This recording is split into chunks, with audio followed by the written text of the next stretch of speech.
Hey, so I'm Benjamin Kirby. Can you click start on the timer? Thanks. Hey, I'm Benjamin Kirby. I'm the group leader for Group 1. We're going to be doing the Rankine cycle experiment. This is just a picture of a nuclear plant. Oh, sorry. Okay, you can go on. Just a brief introduction. Rankine cycle was created by a Scottish civil engineer, John Rankine, or William Rankine. I don't know how to pronounce that last middle name in there. The cycle is designed to take heat and extract mechanical energy, which is normally then put into a generator to create electrical power. In the Rankine cycle, heat is added to a working fluid and then put through a turbine and then a condenser. The cycle is used today in power producing. All right. Okay, so just a basic process. Start out with water being pumped into the boiler from point 1 to point 2. And then in the boiler, heat is added. And then after the heat is added, the steam is pressed through a nozzle into the turbine where it extracts mechanical energy or work from the fluid. Sorry, come back. I'm not holding. And then turbine spin, or the mechanical energy is converted to electrical in a generator. And then the steam is put through a condenser where heat is extracted from the fluid. And then it is returned to the pump or to whatever water source is used. All right, next. Okay, so for an ideal Rankine cycle, the water being pumped into the boiler is an isentropic process. And when it is boiled, it is a constant pressure process. As you can see, based on the lines in the graph, is in the PV chart, it's a constant, a straight line. And then when the steam goes through the turbine, it is again an isentropic process to return it back down to the original pressure.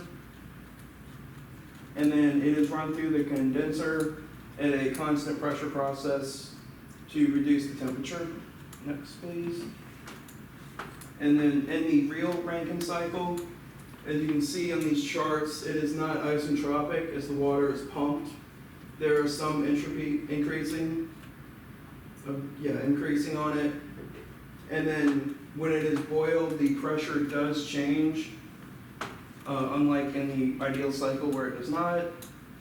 When it is put through the turbine, it again, entropy increases on it, unlike the ideal cycle. And then in the condenser, the pressure drops, unlike the real one. All right.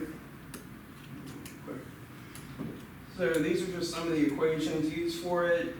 The work done by the pump is the entropy at point 1, or just before the pump, minus point 2, or just after the pump.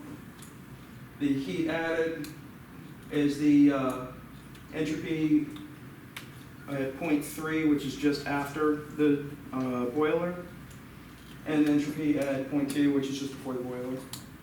And then I'm not going to go through all of them. And then the thermal efficiency is just the work out, or the work of the work extracted from the turbine, subtracted from the work done by the pump, divided by the heat added from the boiler and the heat extract minus the heat extracted from the condenser.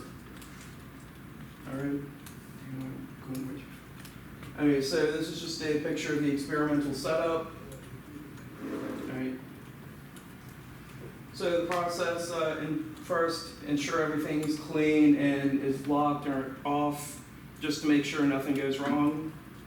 Then the cooling tower should be drained, and then use a beaker to fill it, and close the valve to it.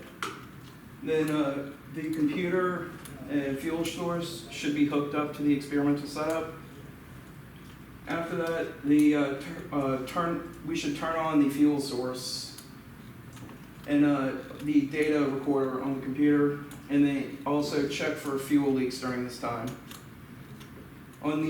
Then we should turn on the master switch, which will indicate with a green light on the control panel, and the burner, which will be indicated with a red light on the control panel.